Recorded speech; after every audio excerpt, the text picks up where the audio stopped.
Have you ever wondered what improv is all about? We have some old pros with us, Roxanne Kind and Sharon Goldwasser, shedding some light about what makes it so special.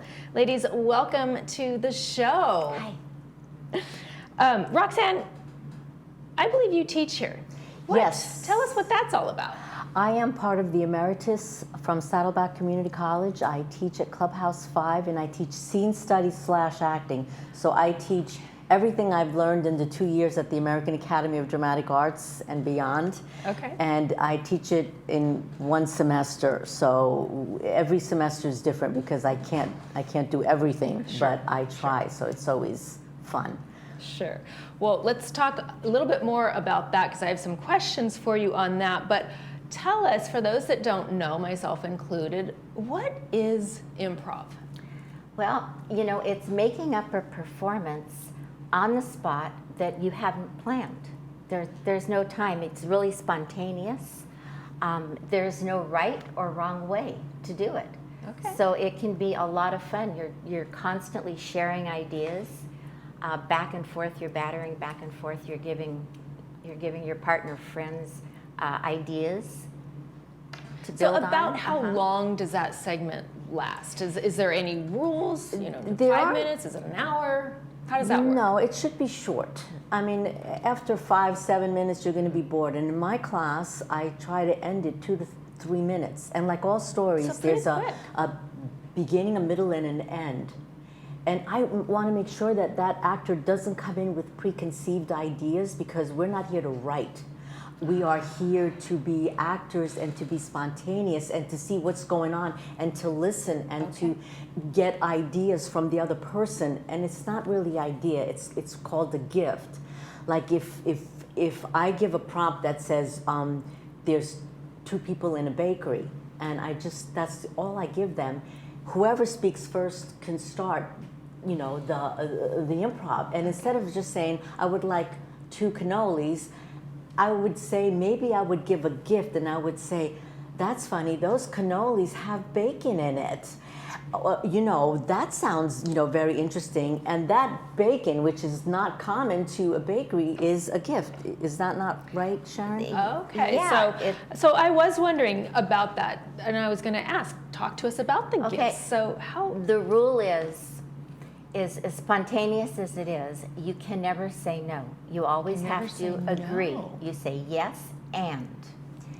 Now, if someone is saying something that perhaps you don't know anything about, it's okay to say yes and throw something in from left field and That's change completely the whole. irrelated. Yeah, because you can be as creative, imaginary.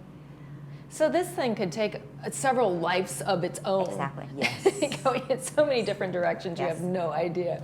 Oh my goodness, it sounds like fun. Now, most people, including myself, think of improv as being funny. Is that necessarily the case? No. When people go to an improv show, they want to see funny. So it tends to get that way. And sometimes when it gets ridiculous, it automatically becomes funny. But in my class, I might give a prompt that is not even a place or a person or anything. I might just say the color blue.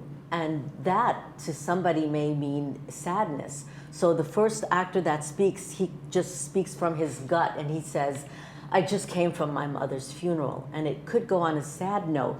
But then the other actor could say something like, Yes, and they played wonderful music there. I especially liked the live band in the corner. That drummer was fantastic. right, but why did they have to be only wearing their underwear? What was mother is great, thinking you of? guys. So you see, you can change Oh it, my and it goodness. couldn't go to funny. But as an acting teacher, sometimes when people are doing a scene and they're not getting the emotion, and it might be a hard emotion, I'll say, let's do an improv, and we'll stick with that emotion, and then things will come out organically from them, and they will understand the scene better because they now feel, you know, maybe there was a death in the scene, and I say, did you ever lose a pet? How did you feel at that time? Talk about it. And he talks about it. And then when you start seeing them get a little bit choked up because they're in the moment, I said, there, you have it. Yeah. Switch. You got it. Yeah. So, you know, improv is so important for actors. Sounds so fun.